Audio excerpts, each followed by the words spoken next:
In today's video, I'm going to teach you how to add audio tracks to videos and presentations in Canva. Whether you are polishing a video or bringing a presentation to life, adding music or narration in Canva is quick and straightforward. And I'll walk you through it step by step so your sound supports your visuals perfectly. Start by opening your design in Canva. This can be any existing video project or a presentation you've already built. With your design open, look to the left-hand menu for audio. If it's not visible, open the Apps tab and search for audio there. Sometimes Canva tucks it away until you enable it. Now choose the sound you want to use. You can browse Canva's stock audio for background music, ambient tracks, and simple beats. As you sample options, think about the mood and tempo that match your content slower.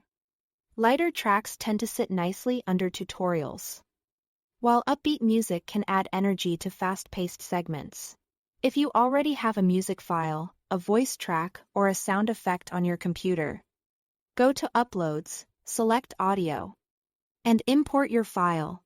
Be sure you have the rights to use any track you upload. Next, place the audio on your project.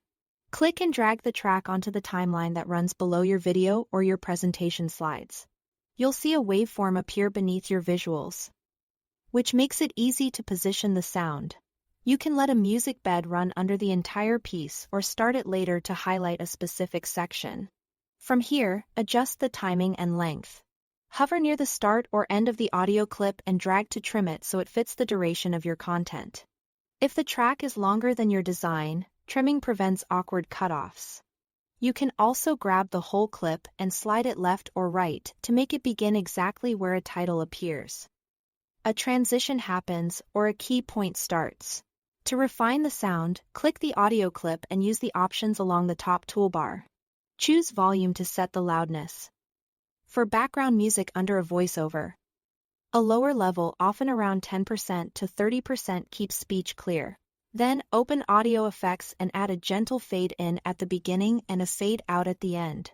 Even a short half-second to 2-second fade helps avoid abrupt starts and stops and gives your project a polished finish. If you are working on a presentation instead of a video, the process is exactly the same. Drag the audio to the timeline beneath your slides and adjust it just like you would for a video. That's it. Thanks for watching.